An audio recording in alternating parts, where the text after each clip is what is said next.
Hola, ¿qué tal? Bienvenidas, bienvenidos a esta sesión número 7 de su materia en farmacología. Bienvenidos a esta sesión, ya nos encontramos en nuestra penúltima.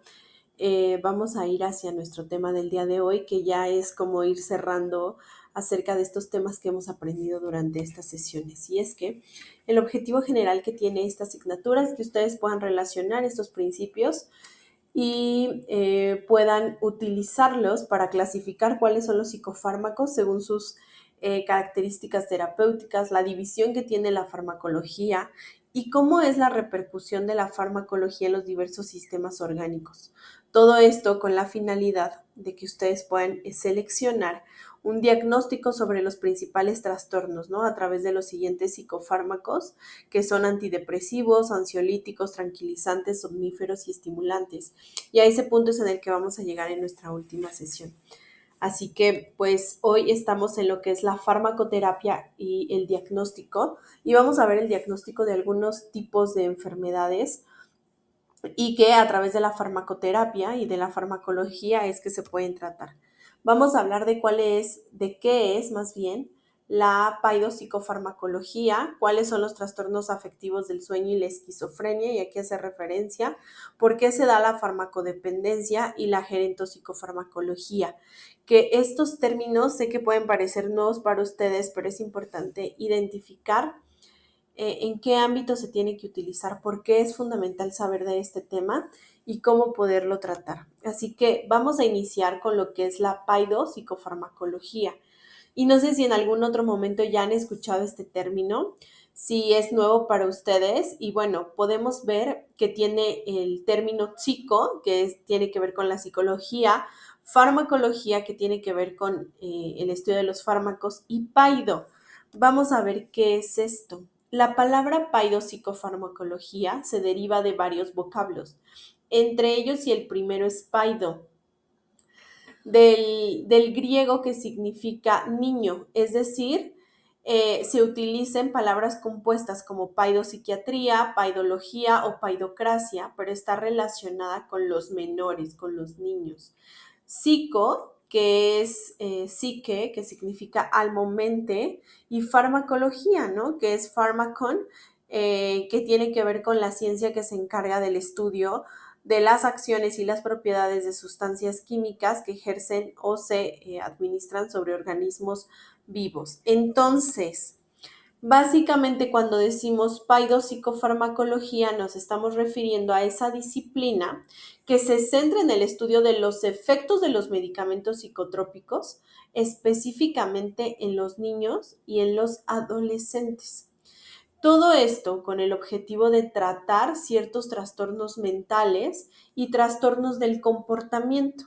Esta área lo que hace es que combina los conocimientos de la psicología, pero también con la pediatría, con la farmacología, y todo esto para ofrecer tratamientos que sean seguros y eficaces, y sobre todo más completos, porque no solamente es la opinión del paidopsiquiatra, sino también del pediatra, y es la recomendación del psicólogo infantil, ¿no? Quienes actúan de manera conjunta para dar un mejor tratamiento a ese menor. Y es que los profesionales que se especializan en la paidopsicofarmacología deben tener en cuenta ciertos factores que tienen que ver con los niños. ¿Qué factores? Como su desarrollo neurológico. Su desarrollo neurológico es completamente distinto al del adulto, su farmacocinética y su farmacodinámica en estas poblaciones de niños y adolescentes, ya que los niños pueden reaccionar de manera diferente a los medicamentos en comparación con un adulto. Además de que es crucial considerar cuál es el impacto psicológico y social que tiene un tratamiento, asegurándose de que se aborden las necesidades individuales de cada paciente de una manera integral. Porque es un tema complejo, es complejo que el niño tenga que tener cierta medicación a causa de cierto trastorno, y también tiene una repercusión social, porque en la escuela pues puede verse mal, o puede haber este estigma sobre por qué hay un niño con un tratamiento farmacológico. Entonces es normal que haya un tratamiento farmacológico cuando un niño tiene gripe, pero no es tan normal cuando tiene depresión, ansiedad, ya niños niños muy pequeños, cuando tienen una condición como la parte autista. Entonces, son muchas situaciones que se tienen que trabajar en estos infantes y en estos adolescentes para que realmente pues puedan tener una vida lo más normal posible. ¿Cuál es el efecto que tienen los fármacos en los niños? Específicamente, por ejemplo, cuando se hace el diagnóstico del TDAH, cuando se hace el diagnóstico de la depresión en niños o de cualquier otra patología en la infancia, sí difiere de una manera significativa su tratamiento con el de un adulto. Y es que uno de los argumentos importantes es que el cerebro del niño sí es diferente, por lo que su química responde a los agresores psíquicos y físicos de una manera distinta, ¿no? No es lo mismo la forma en cómo un niño absorbe los medicamentos a cómo un adulto lo hace. Y es que para valorar de una manera que sea satisfactoria cuáles son los efectos clínicos de los psicofármacos en los niños, es importante considerar cuáles son las características biológicas propias de esa edad, entender qué debería estar haciendo un niño a esa edad, ya que los medicamentos se estudian sobre todo en los adultos o adultos jóvenes. Pocas veces se estudia el efecto de los fármacos en los niños. Y ahí es donde tenemos que centrar nuestra atención para garantizar que tenga un tratamiento adecuado. Y es que, bueno, pues entre los efectos que tienen los fármacos en los niños, tenemos dos diferencias fundamentales. La primera tiene que ver con el hecho de que hay una menor capacidad para unir los fármacos a sus proteínas plasmáticas, es decir, para absorberlo de una manera adecuada, por lo que existe una mayor cantidad de medicamento libre y activo. ¿Qué significa esto? Cuando nosotros consumimos un medicamento, pues este teóricamente se absorbe a través del flujo sanguíneo. Pasa a nuestro cuerpo, lo absorben y nuestro cuerpo absorbe la parte que necesita para lo que va a ser este efecto. Pero en los niños esta absorción no se da de una manera tan efectiva. Entonces el fármaco se encuentra como volando en el cuerpo y el efecto que va a causar puede llegar a ser mucho mayor. También otro de las diferencias fundamentales es que la cantidad de tejido adiposo, es decir, grasa, es 70% menos que el del adulto.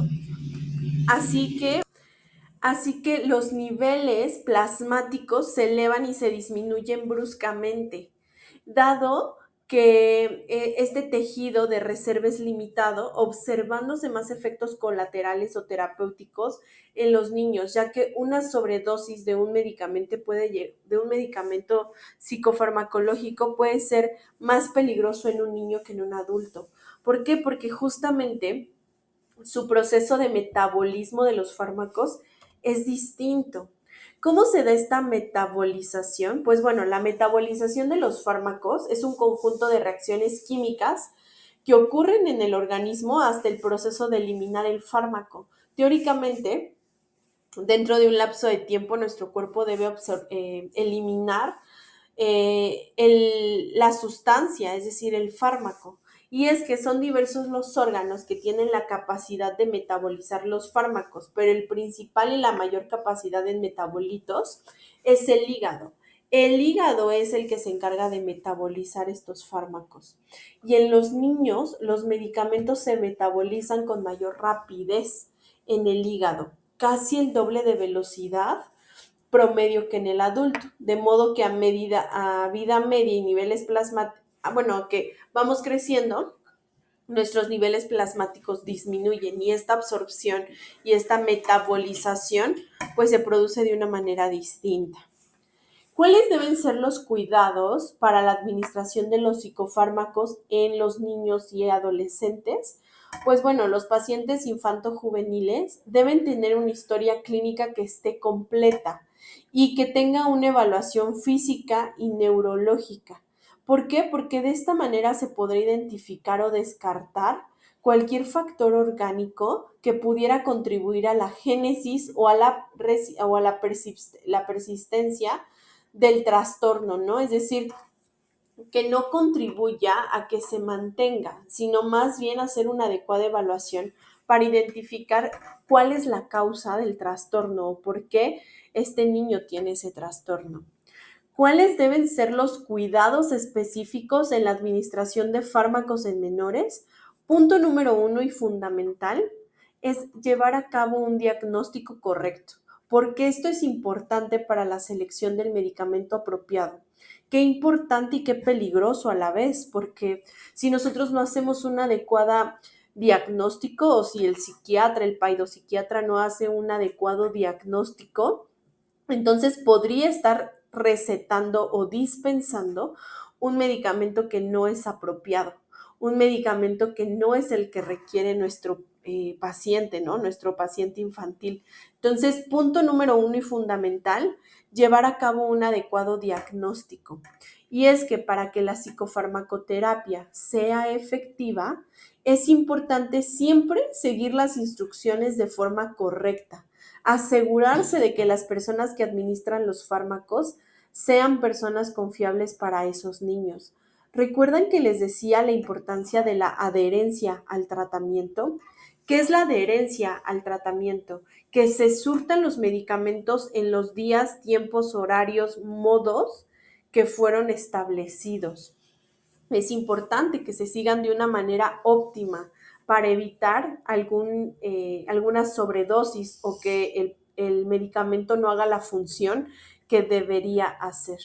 Y es que el tratamiento farmacológico deberá ser parte de un programa integral en donde la intervención de otros expertos como pedagogos, psicólogos clínicos o incluso un terapeuta del lenguaje sean quienes estén y formen parte, ¿no? De este programa integral, pero que no se excluyan del programa del tratamiento farmacológico. La tarea principal es asegurar una sólida alianza terapéutica entre el menor, sus familiares y las áreas de salud. Y es primordial también enfatizar en la importancia de un monitoreo clínico constante. Entonces, en el caso de estos pequeños, pues se le debe dar un seguimiento puntual. Cada cierto tiempo el psiquiatra, el psicólogo debe establecer la frecuencia en la cual se va a monitorear su tratamiento, ajustar o mejorar, porque no es un proceso lineal, tiene que ser un proceso que esté en constante cambio porque constantemente pueden estar cambiando las condiciones de salud, pues, de nuestro paciente. ¿Cuáles son las enfermedades más frecuentes, sobre todo trastornos mentales en niños? Punto número uno, el trastorno por déficit de atención e hiperactividad. Este es de los trastornos más comunes al día de hoy.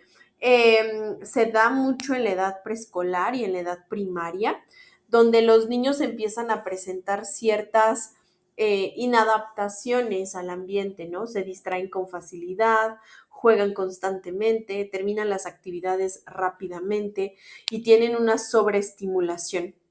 Hay niños que no pueden concentrarse, que tienen un pensamiento muy fluido y sobre todo que están constantemente pues haciendo una actividad y otra.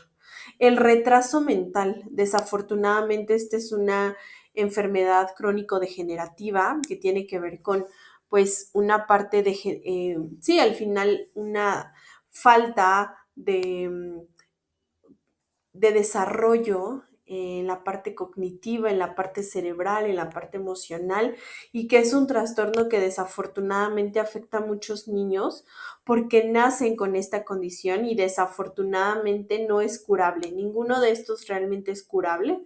Solamente con un tratamiento integral se puede mejorar. Trastorno negativista desafiante. ¿No? Se da mucho más en estas generaciones y estos niños que van en contra de las reglas, en contra de la autoridad, en contra de lo establecido y tienen actitudes pues llenas de ira y de agresividad también, ¿no? El autismo es una condición que tiene que ver con la parte cognitiva, donde la interacción social, donde los ruidos, donde la sobreestimulación hace que estos niños actúen de una manera defensiva ¿Por qué? Porque esta condición hace que ellos se centren solamente en su mundo, en lo que ellos creen, y la parte externa y sobre todo la interacción social es algo que les cuesta mucho trabajo. Y hoy en día, algo que ya es cada vez más visto en los niños y adolescentes es la depresión y la ansiedad.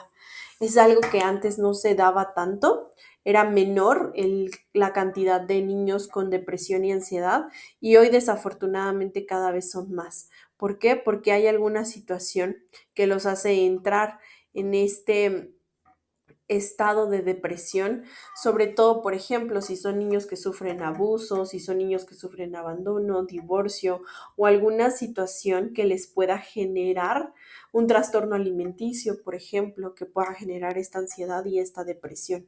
Entonces, tenemos que ya estar muy alerta de estos pequeños porque ellos también deben recibir un tratamiento psicofarmacológico, pero tenemos que saber cómo ajustar las dosis de una manera en que la calidad de vida y la calidad del aprendizaje y la parte social no se pierden estos niños, porque creo que es la etapa donde más deberían estar disfrutando y no es, bueno, pues no es tan bueno cuando nos damos cuenta que están atravesando por ciertas enfermedades mentales y sobre todo cuando tienen ciertos tratamientos que pueden ser agresivos, ¿no? Entonces, en resumen de este primer tema, la paidopsicofarmacología es una rama de la ciencia médica que al día de hoy se ha vuelto cada vez más importante debido a la incidencia de trastornos mentales en la población infantil. Cada vez es más frecuente esta parte. La investigación en este campo lo que hace es que busca que haya un adecuado tratamiento para que no solamente entendamos cómo los medicamentos afectan el cerebro en desarrollo, porque eso es lo que hacen, afectan al cerebro en desarrollo, sino también garantizar que los tratamientos sí sean personalizados y sean adaptados para cada etapa de crecimiento.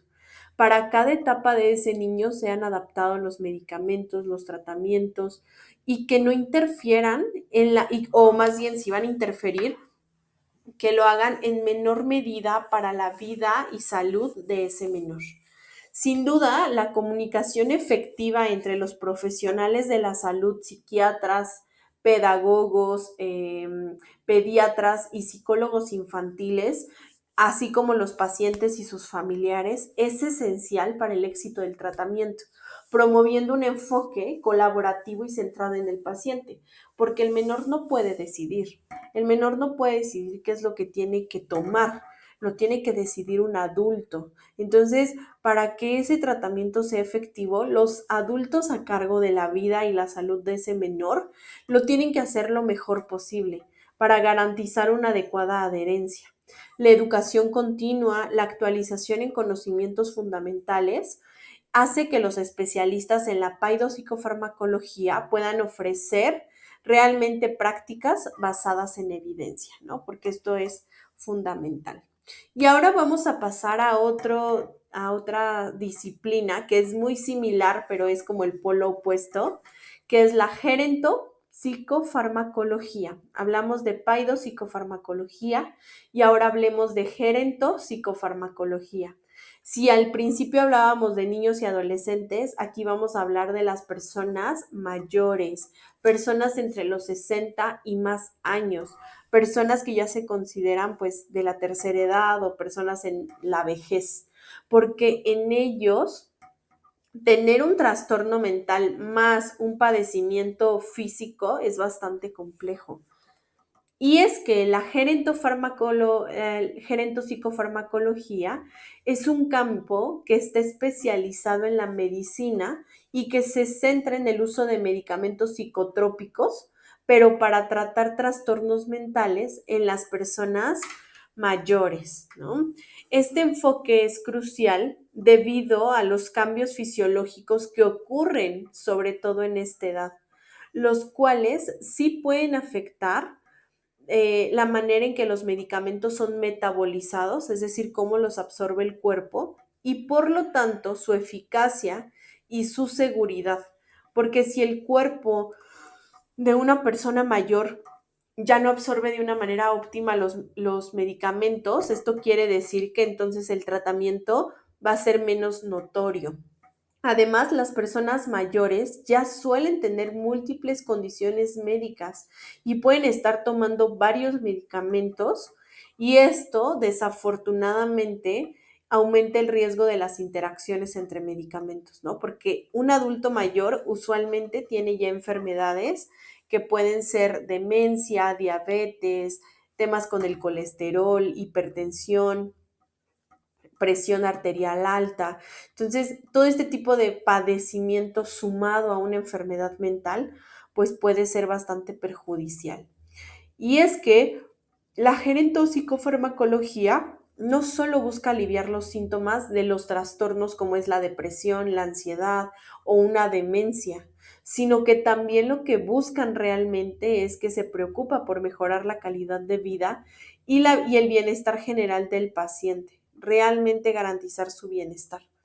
¿Cómo? Pues esto implica un enfoque cuidadoso y personalizado, teniendo en cuenta cuáles son las necesidades individuales, las preferencias del paciente y sobre todo en ellos minimizar los efectos secundarios, porque en ellos pueden ser más visibles estos efectos secundarios. Entonces, tenemos que trabajar para que se minimicen en la mayor medida posible. Y en esta ciencia, en esta disciplina, el trabajo requiere una colaboración estrecha entre el psiquiatra, el geriatra, el farmacéutico y el psicólogo clínico, así como realmente llevar a cabo un enfoque holístico que considere tanto aspectos físicos como psicológicos del envejecimiento, porque realmente es algo de lo que casi no se habla. Pocas veces se habla del efecto que tiene el envejecimiento en las personas. Poco se habla del efecto que tiene en nosotros el hecho de envejecer. Además, sí es fundamental la educación y el apoyo de los familiares, de los cuidadores, para asegurar un manejo integral y compasivo del tratamiento. Hablábamos en su momento sobre cuidar de los cuidadores. Una persona de la tercera edad desafortunadamente se vuelve dependiente de sus familiares porque es como si fuera nuevamente un bebé o un niño pequeño. Ya tiene que ser apoyado para caminar, para bañarse, para comer, para dormir, para cambiarse la ropa. Entonces, estas personas ya tienen que estar usualmente al cuidado de un familiar y también tenemos que cuidar al cuidador porque desafortunadamente es un ciclo. Y si el cuidador no está bien, el paciente tampoco lo va a estar. Entonces, sí es importante identificar ese aspecto y cuidarlo para garantizar un adecuado tratamiento. Y aquí les voy a compartir un par de cifras que la verdad es que me parecen alarmantes, pero desafortunadamente reales en México que hablan acerca de cómo están nuestros ancianos. Y es que 1 de cada 10 ancianos al día de hoy usa un psicofármaco, es decir, tiene un padecimiento mental. Los psicofármacos suelen llevar al riesgo de efectos adversos o efectos secundarios, que en los adultos mayores son mucho más propensos a caídas, una sobresedación, a delirios, a deterioro cognitivo o a la interacción de los medicamentos. ¿Y por qué puede pasar esto de la sobresedación o el delirio? Porque desafortunadamente su metabolismo es muy lento para esa edad, porque ya tienen un significativo deterioro cognitivo y entonces pues es más propenso a poder tener este tipo de efectos. Entre el 68 y 94% de los adultos mayores tiene algún trastorno mental, desafortunadamente. Entonces, ahí es donde tenemos que identificar esa parte y trabajarla. ¿Para qué? Para promover una mejora en su salud. Y es que entre el 30% de los ingresos hospitalarios por reacciones adversas a medicamentos es del 30%, es decir, 30% de las personas de la tercera edad pueden tener ingresos hospitalarios por reacciones adversas a medicamentos. Entonces, tenemos que cuidar este aspecto. Entonces, como podemos ver, estas cifras, pues sí tienden a ser alarmantes, sí preocupan, porque la estabilidad de, del paciente, pues se puede ver en riesgo, la vida de estos pacientes se pueden ver en riesgo. Por ello es importante trabajar en su salud. ¿Y por qué es difícil medicar a un adulto mayor? ¿Por qué se vuelve tan complejo poderlo medicar? Primero, por los cambios farmacocinéticos que llevan a concentraciones más altas y variables de los medicamentos. Es decir, la forma en cómo el cuerpo de ese adulto mayor absorbe, sintetiza y elimina el medicamento es más lenta. Lenta en todos sentidos, es más compleja. En cambio, en un niño es muy rápida, ¿no? Entonces, este cambio farmacocinético en el adulto mayor, pues hace que si el efecto ya es menor, se le tenga que dar una mayor dosis. Los adultos mayores generalmente están polimedicados. Recuerdan que les hablaba de la polifarmacia, muchos medicamentos para una sola persona. Tienen mayor sensibilidad a los medicamentos. ¿Por qué? Porque ya llevan toda una vida usando cierto tipo de medicamentos, entonces ya tienen mayor sensibilidad a estos y su reserva homeostática ya puede estar deteriorada, es decir, el equilibrio entre todos sus órganos, sistema respiratorio, cardiovascular, endocrino, sistema nervioso, ya no están de una manera óptima, ya se fueron deteriorando y cambiando a lo largo del tiempo. Entonces también el hecho de cómo absorben los medicamentos, pues ya no es tan óptimo como cuando eran más jóvenes, ¿no? Y también pasa algo llamado polifarmacia, que es el uso de más de 5 medicamentos. La polifarmacia se da cuando hay un uso de más de 5 medicamentos o cuando hay el uso de al menos un medicamento que no tiene una indicación clínica. Es decir, nadie se lo recetó recientemente, no sabemos por qué lo toma o cree que lo toma por una cuestión específica, pero al final es un consumo constante de estos medicamentos. Y una excesiva polifarmacia nos habla de que está consumiendo más de 10 medicamentos diarios o en una semana. Y la polifarmacia con psicofármacos es cuando hay dos o más psicofármacos del mismo perfil farmacológico. Ahí es cuando se da la polifarmacia. Vamos a ver también que esta polifarmacia puede generar efectos adversos a ciertos medicamentos que se presentan ya como síntomas que pueden ser síntomas geriátricos. Por ejemplo, a causa de esta polifarmacia entre esteroides y otro psicofármaco, puede haber depresión, puede haber síndrome de inmovilidad debido a los neuroepilépticos. También puede haber una desnutrición a causa de la mala absorción de los antiepilépticos. Puede haber incontinencia urinaria a causa de antihistamínicos o bien un deterioro cognitivo a causa de ciertos psicofármacos, ¿no? Como anticoligérnicos, anticonvulsionantes o benzodiazepinas, ¿no? Que también puede ser común. Y puede haber caídas debido al uso de benzodiazepinas, anticoligérnicos o neuroepilépticos, ¿no? Puede haber este tipo de reacciones adversas que al final pueden dañar la vida de este paciente. Entonces, cuando hacemos este proceso de prescripción, es decir, de surtir un medicamento, tenemos que hacer estas preguntas sobre qué tan necesario es ese medicamento, si realmente es necesario para ese paciente geriátrico, cuál es el medicamento indicado y cuál es el mejor. Si es adecuado utilizar ese medicamento y hay evidencia de por qué lo tiene que utilizar y utilizar medicamentos que generen poca interacción con otros psicofármacos o con otros fármacos para otro tipo de padecimientos.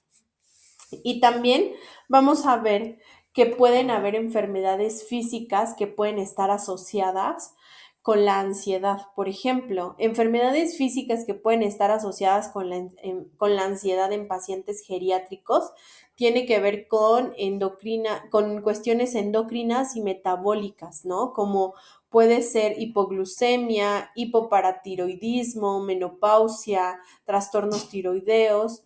Pueden haber trastornos o enfermedades cardiovasculares que puedan estar asociadas con ansiedad, como es arritmias, hipertensión arterial, infarto al miocardio, o también enfermedades respiratorias como el asma, la enfermedad pulmonar, la hipoxia, la neumonía, el síndrome de hiperventilación. Estas pueden llegar a causar ansiedad en los pacientes geriátricos.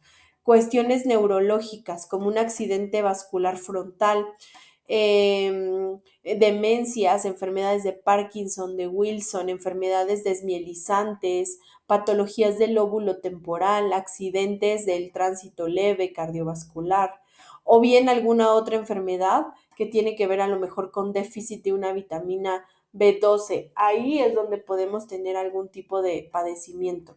Entonces tenemos que analizar esta parte.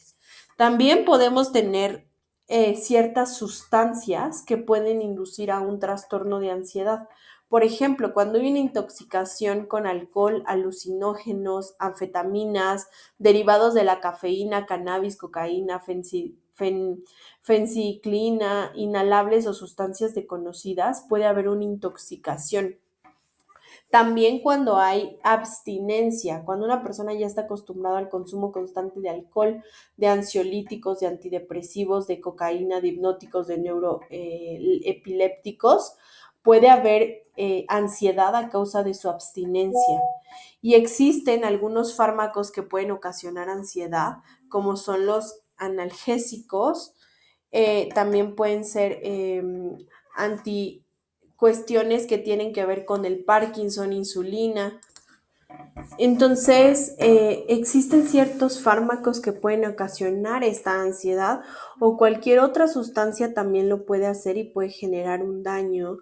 Y esto va a implicar que además de ciertos fármacos que utiliza para cuestiones muy específicas, también ya tenga que utilizar fármacos o psicofármacos para tratar la ansiedad. Y hay algo que también aplica bastante en los adultos de la tercera edad, que es cuando tienen este padecimiento que es delirio, ¿no? Es decir, el delirium es un cuadro clínico que puede aparecer a cualquier edad, pero sobre todo aparece en los niños, pero también en los ancianos, en las personas de la tercera edad. Estos últimos, específicamente las personas de la tercera edad, son más propensos a sufrirlo por el propio proceso de deterioro cerebral, la frecuente enfermedad somática y las medicaciones que a menudo se superponen, ¿no? El hecho de estar constantemente combinando medicamentos. Y es que el delirium tiene las siguientes implicaciones prácticas en la vital importancia de la vida. Generalmente, el hecho de tener delirios es un indicativo de que hay un cerebro que ya está lesionado. Interfiere en el tratamiento que se está realizando, si es que hay un tratamiento para una enfermedad específica. Prolonga las estancias hospitalarias y la enfermedad de este tipo de pacientes. Pone en peligro la vida del paciente y con regularidad deja secuelas de una lesión cerebral irreversible, porque esto ya no es reversible, y sí requiere una pronta intervención para disminuir en lo posible las secuelas cognitivas que se tienen, ¿no? Como temas de memoria, de retención, de aprendizaje. Ahí es donde aparecen estos síntomas de una manera muy específica. Y bueno, pues por otra parte está la demencia, que la demencia se trata de una alteración global que va a incluir la pérdida de memoria, pero también otras funciones superiores en comparación con su nivel previo, ¿no? Es decir, como antes tenían este nivel de memoria, este nivel de aprendizaje, en este punto ya no lo tienen, pero no altera su conciencia, que este es un punto muy específico porque aunque sí altera su memoria y otras funciones, su conciencia está constantemente alerta y pareciera ser que son personas normales, que no tienen ninguna situación. Sin embargo, pues sí, desafortunadamente tienen este padecimiento.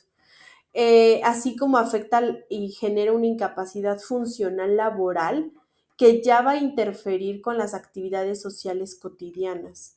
Al iniciarse cuando el diagnóstico todavía puede plantear dificultades, pero sobre todo en la sintomatología afectiva, porque dejan de tener este afecto hacia personas y se empiezan a convertir en personas desconocidas. Y es que a lo largo de la enfermedad abundan las manifestaciones psicopatológicas. Entonces, básicamente, la demencia es un trastorno cognitivo que se adquiere. Esto debido a un proceso orgánico que afecta al cerebro por esta enfermedad médica directa, por efectos persistentes de una sustancia o por múltiples etiologías, ¿no? Hay diferentes causas de por qué una persona, un adulto mayor, puede tener demencia o delirium. Y aquí les tengo un cuadro que habla acerca de la demencia y el delirio, ¿no? ¿Cuál es el diagnóstico diferencial en cada uno de ellos? Los antecedentes del delirio puede ser una enfermedad aguda, en cambio en la demencia puede ser una enfermedad crónica. El comienzo es súbito en el delirio, en cambio en la demencia es insidioso, es decir, poco a poco se va presentando. La duración de un delirium a menudo es por la noche, puede ser por horas o por semanas. En cambio, en la demencia puede ser por meses y por años. El curso clínico del delirio es fluctuante, es decir, aparece y desaparece. En cambio, en la demencia es relativamente estable, constantemente presenta este padecimiento. El nivel de conciencia es disminuido cuando hay delirios, no hay una conciencia del tiempo, espacio, dónde se encuentra, quién es, dónde vive. En cambio, las personas con demencia sí tienen un nivel de conciencia normal. Saben quiénes son, saben dónde viven, saben su historia, saben cuándo es su cumpleaños, saben quiénes son sus familiares. Eso es muy curioso en ellos porque esta demencia sí afecta significativamente, pero parecería que no tiene ningún padecimiento. La atención es alterada y fluctuante, es decir, se altera su atención, no se puede centrar, en cambio en la demencia no es disminuida su atención, al contrario, prestan bastante atención a ciertos detalles. La cognición es alterada tanto en la demencia como en el delirio, la parte cognitiva. La orientación en el delirio y la memoria está alterada. En cambio, en la demencia, la orientación está normal, es decir, saben dónde están, quiénes son, en qué día viven, pero la memoria en la demencia y en el delirio sí está alterada. El pensamiento de alguien con un delirium se vuelve lento o acelerado dependiendo de qué esté alucinando. En cambio, en una persona con demencia, este pensamiento es pobre en abstracción, ¿no? Es poco abstracto. La percepción es que la persona con delirio tiene alucinaciones diversas y en cambio el pensamiento y la percepción en la demencia es ausente. La actividad psicomotora es variable, en cambio en la demencia la actividad psicomotora es normal. En los ciclos de sueño y vigilia, las personas con delirios tienen alterado este ciclo, hay insomnio y hay somnolencia, y en cambio en la demencia hay un sueño fragmentado, es decir, constantemente están despertando. El afecto, ¿cómo demuestran el afecto? Pues bueno, en el delirio es una persona ansiosa y sumamente irritable, en cambio en la parte de demencia es una persona que es muy labil, ¿no? Habla demasiado, se acerca, es persuasora, persuade muy bien a las personas. En cuanto a la enfermedad física, es generalmente presente y notoria, en cambio en una persona con demencia es ausente. La evolución en una persona con delirio es fluctuante, es decir, puede mejorar y no. En cambio, las personas con demencia, esta fluctuación es progresiva y la reversibilidad con delirio es frecuente, puede llegar a haber una reversibilidad, en cambio en las personas con demencia no hay una reversibilidad de la enfermedad. Vamos a hablar de cómo es que se muestra en la parte de las alucinaciones o ilusiones. Este paciente que tiene alucinaciones o ilusiones, ideas delirantes o una conducta desorganizada, usualmente puede aparecer más de los 60 años con datos psicóticos. Puede presentarse estas alucinaciones en personas mayores a 60 años con esquizofrenia, que incluso pueden ser personas de mayores a 40 años cuando tienen un inicio temprano de la esquizofrenia. En demencia, cuando hay este síndrome conductual y psicológico de la demencia. La depresión, puede haber un trastorno depresivo mayor, un trastorno bipolar o la distimia, que es la incapacidad para percibir sentimientos y emociones. El primer episodio psicótico, se puede dar esta psicosis parecida a la esquizofrenia de inicio tardía o trastorno de las ideas delirantes, o puede deberse a una enfermedad médica, donde la psicosis secundaria puede deberse a una enfermedad médica. Vamos a ver también que la ansiedad y el adulto mayor, ¿cómo es que se considera? Tenemos a un paciente ansioso, ¿no? A un adulto mayor ansioso que puede deberse a un acontecimiento estresante reciente. Y ahí tenemos que considerar que su ansiedad es situacional o puede haber un trastorno adaptativo. Para ello, podemos ofrecer terapia de apoyo, pautas breves de benzodiazepinas, y ahí es donde podríamos tratarlo. Cuando tiene que ver ansiedad con un factor orgánico, puede deberse a una lesión cerebral, a una patología médica o al consumo de muchas drogas o medicamentos. Ahí tenemos que tratar los síntomas subyacentes, ¿no? Los que se dan a causa de esto. También la ansiedad puede deberse a otros trastornos psiquiátricos. Y ahí tenemos que considerar los trastornos depresivos, los trastornos psicóticos y puede haber un tratamiento de trastornos base, o bien puede haber este trastorno ansioso y ahí tenemos que considerar si hay crisis de angustia recurrente, es decir, un trastorno de angustia, si hay excesivo temor a situaciones difíciles, es decir, fobias específicas, fobias sociales o agorafobia. También podemos ver si hay obsesiones y compulsiones, es decir, el trastorno obsesivo compulsivo, si hay estrés catastrófico, es trastorno por estrés postraumático, o puede haber preocupación durante más de 6 meses en ausencia de otros trastornos, es decir, trastorno de ansiedad generalizado. Así es como podemos identificar y marcar a qué se debe ciertas conductas. Por ejemplo, el delirio en el adulto mayor. Este paciente que tiene síntomas psicóticos como lenguaje, comportamiento desorganizado, agitación, delirios y alucinaciones, a través de una evaluación diagnóstica se puede obtener la probable causa médica. Si hay una causa médica, quiere decir que hay conciencia alterada, curso fluctuante, falta de atención grave y entonces hablamos de que es un delirio, ¿no? Y tenemos que investigar la causa médica y valorar cuál debe ser el tratamiento psicofarmacológico. Pero si no hay una probable causa médica, es decir, tiene una conciencia vigil, un curso estable y una atención parcial, entonces podemos ver si tiene que ver con un episodio afectivo asociado, es decir, depresión, si tiene que ver con el estar mayor a un día o menos de un mes con un trastorno psicótico breve, si es mayor o igual a un mes, puede haber un trastorno delirante, o si ya hay una memoria completamente deteriorada. Entonces ahí ya podemos hablar de demencia y tendríamos que investigar por qué se están dando estas causas. También tenemos que indagar e investigar cuáles son los tratamientos psicofarmacológicos más adecuados para nuestros pacientes geriátricos. Y es que las generalidades sobre los tratamientos psicofarmacológicos es que primero debemos evaluar cuidadosamente la situación clínica de nuestro enfermo y utilizar los fármacos solo cuando sea estrictamente necesario. No hacer uso de esta polifarmacia. Asegurarse de que el medicamento seleccionado realmente sea el adecuado, porque no siempre coincide con la elección en el adulto, ¿no? Entonces hay que ver que realmente sea el adecuado.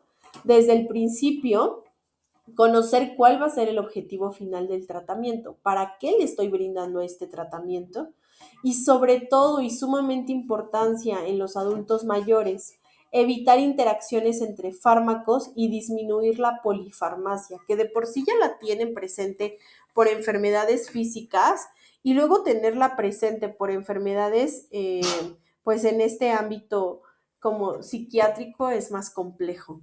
Comprobar que otros productos tome el adulto mayor por automedicación o por prescripción. Y esto es sumamente común.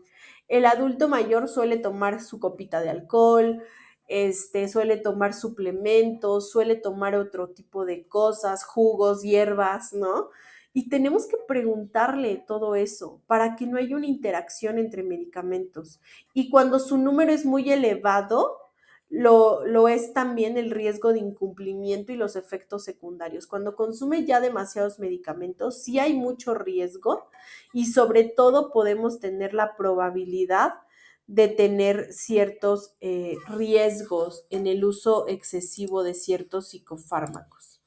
También debemos empezar con dosis bajas y subir gradualmente. Esto es básico, excepto en ciertos fármacos que no precisen ajuste de dosis, ¿no? Ahí es donde tenemos que administrar el 40 o 50% de la dosis del adulto. Tenemos que ver en qué fármacos se puede ajustar. Ajustar esta dosis, sobre todo en los fármacos eliminados por vía renal. Aunque en líneas generales se precisan en cantidades menores, no siempre sucede así en todos los fármacos y deben vigilarse en todo momento los efectos secundarios y los signos de toxicidad. Elegir la presentación más adecuada para la edad. Por ejemplo, si ya es una persona que ya tiene un padecimiento muy marcado, pues hay que buscar si puede o no tomar tabletas o cápsulas de gran tamaño, ya que estas pueden provocar problemas en la deglución y puede resultar en los adultos mayores ya más fácil administrar jarabes o gotas. También se debe explicar detalladamente cuáles son las pautas y dosis a tener en cuenta. Hay que tener en cuenta que los enfermos ya podrían no oír bien, podrían ver mal o tener ya mermada su capacidad intelectual.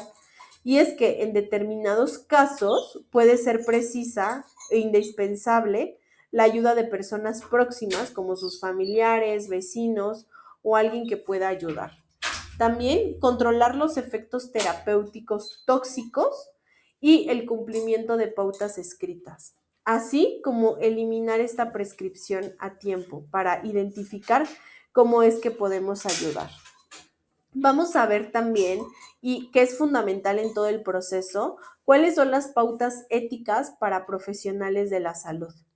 El profesional de la salud estará dedicado realmente a promover un cuidado clínico y competente, con compasión, respeto por la dignidad y sobre todo respeto por los derechos humanos de ese paciente.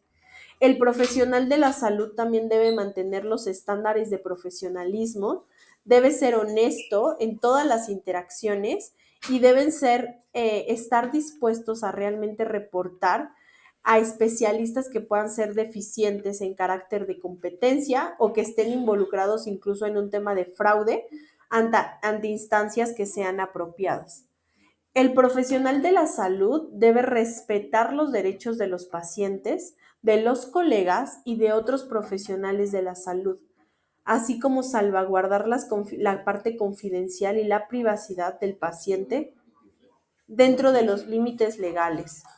El profesional de la salud debe continuar estudiando, aplicando y avanzando en el conocimiento científico, mantener un compromiso con la educación médica, dar información que sea relevante a los pacientes, a los colegas y al público, hacer consultas y usar a los talentos de otros profesionales cuando esto sea necesario.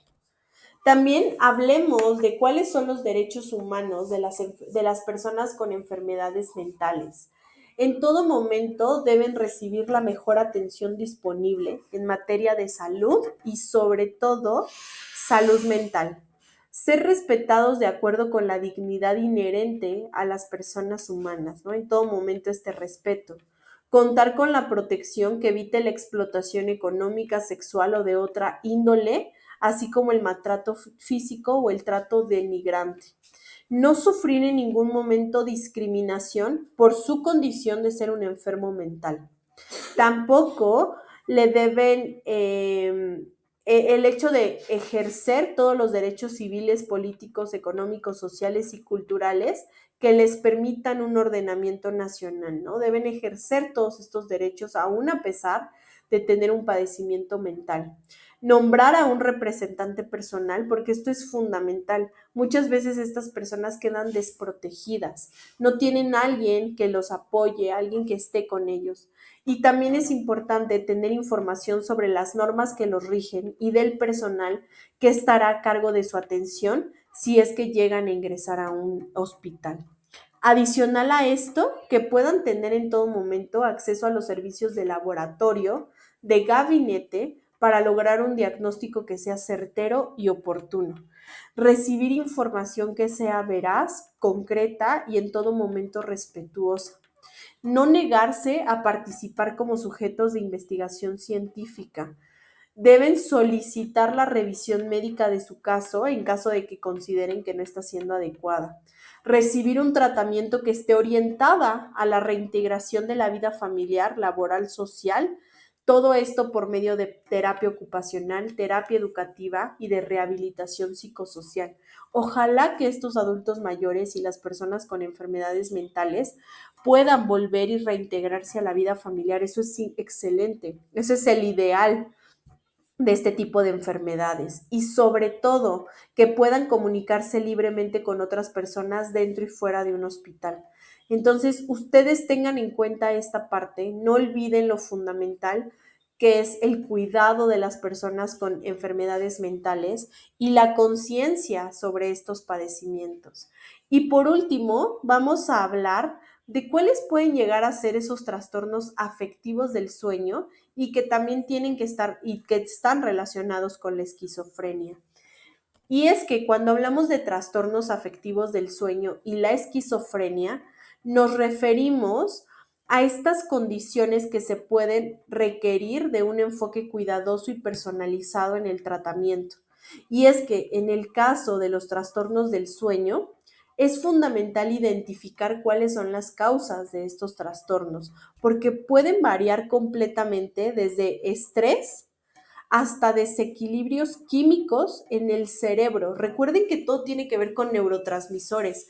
Al final no es que nosotros queramos estar mal, simplemente hay una falla química, un desequilibrio químico en nuestro cerebro, que eso hace que tengamos ciertos padecimientos y para ello debemos seleccionar el tratamiento más adecuado.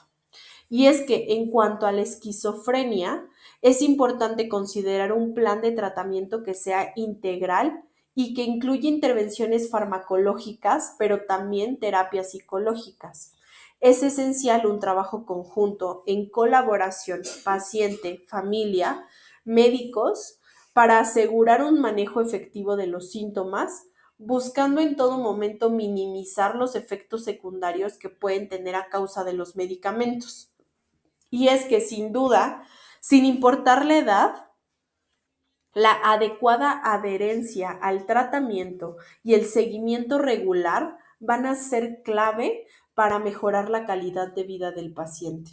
Y es que en ambos casos, tanto en trastornos afectivos del sueño como en la esquizofrenia, un enfoque multidisciplinario que incluye psiquiatras, psicólogos, médicos, puede ser sumamente beneficioso para abordar de una manera integral las diferentes necesidades de nuestros pacientes, promoviendo así un bienestar general para su mayor integración al entorno social.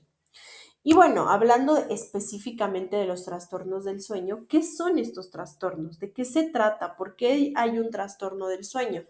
Bueno, pues no es una patología grave, sin embargo, sí tiene muchas implicaciones en la vida diaria, porque tener trastornos del sueño implican agotamiento físico, bajo rendimiento, sueño diurno, es decir, tener sueño durante la jornada laboral, dificultades para cumplir con nuestras obligaciones profesionales, familiares o sociales.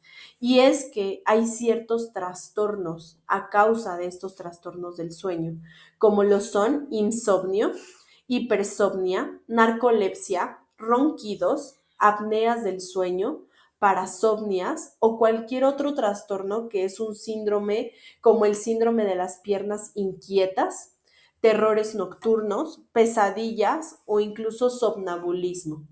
Y es que el origen de estas enfermedades es sumamente variado, no hay una causa específica, pero en ocasiones puede aparecer como un efecto secundario de otra enfermedad psicológica o mental, o otra enfermedad cardiovascular, respiratoria, endocrina o de cualquier otro sistema, que al final pues pone en riesgo y favorece a la aparición de otras patologías.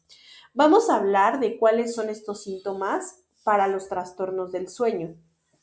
Y es que algunos de los síntomas que producen los trastornos del sueño puede ser justamente este agotamiento, este bajo rendimiento, y en cada uno de ellos hay síntomas específicos. Por ejemplo, cuando tienen las piernas inquietas mientras duermen, pueden sentir las piernas incómodas, dolorosas o con esta sensación de hormigueo en el interior de las piernas, donde les producen movimientos espontáneos y no controlables. Sonambulismo es caminar de modo semi-inconsciente y dormido.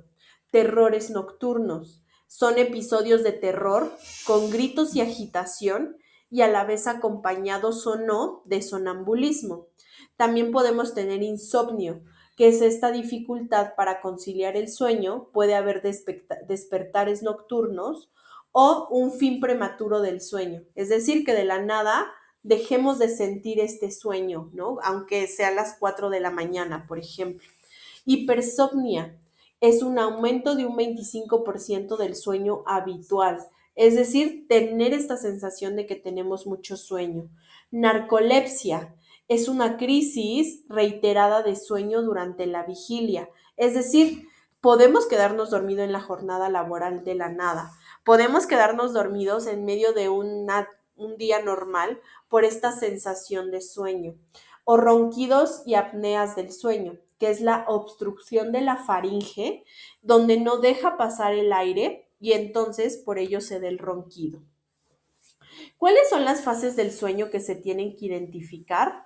Pues bueno, el patrón del sueño no es uniforme porque tiene varias fases. Entre ellos tenemos la fase 1, que es donde se produce el adormecimiento, la transición entre la vigilia y el sueño, donde empezamos a sentir que el cuerpo pues se está relajando. La fase 2, el sueño es muy ligero, disminuye el ritmo cardíaco y el ritmo respiratorio. En la fase 3 ya es la transición hacia el sueño profundo. Aquí la persona ya está dormida completamente. La fase 4 es el grado de profundidad del sueño es mayor y ya resulta muy difícil despertarse. Y en la fase REM o en la fase 4 es en la que se producen movimientos oculares rápidos y mayor actividad cerebral, y esta fase aumenta durante la segunda mitad de la noche. ¿Cuáles pueden ser las causas de estos trastornos? Pues bueno, hay variadas, pero podemos tener en ocasiones estos trastornos a causa o efecto de otras enfermedades que pueden llegar a ser factores de riesgo. Por ejemplo, en el caso del insomnio, de la ansiedad o del hipotiroidismo, las enfermedades psiquiátricas o las que producen dolor pueden ser la causa de los trastornos del sueño. La hipersomnia es una causa que puede asociarse a ansiedad, depresión grave, el abuso de hipnóticos o la apnea del sueño. Por su parte, el hecho de tener ronquidos es porque se produce esta obstrucción mecánica temporal de las vías respiratorias altas. Con más frecuencia está en los varones que tienen más de 40 años y sobre todo en personas que padecen obesidad, ya que en muchos casos se acompaña de la apnea con una obstrucción del sueño. En el caso de la narcolepsia, la causa puede ser esta hipersomnia crónica en la edad temprana, ¿no? Que está asociada a esta ansiedad o depresión. Y el bruxismo se puede deber al estrés emocional, a interferencias oclusales. ¿Qué es el bruxismo? Pues es un trastorno que consiste en apretar, rechinar o crujir los dientes, ya sea de una manera consciente o de una manera inconsciente. Esto puede ocurrir durante el día o durante la noche y los síntomas es que tienen los dientes aplanados, ya tienen los dientes partidos, agrietados o hay mayor sensibilidad.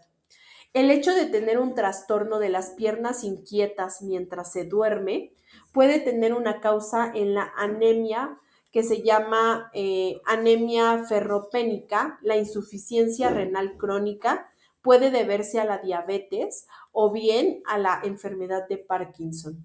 Y también algunos fármacos pueden generar estos trastornos del sueño, como los sedantes, los antihistamínicos, los neurolépticos o algunos antidepresivos pueden agravar estos trastornos del sueño. ¿Qué podemos hacer y cómo podemos diagnosticar estos trastornos del sueño?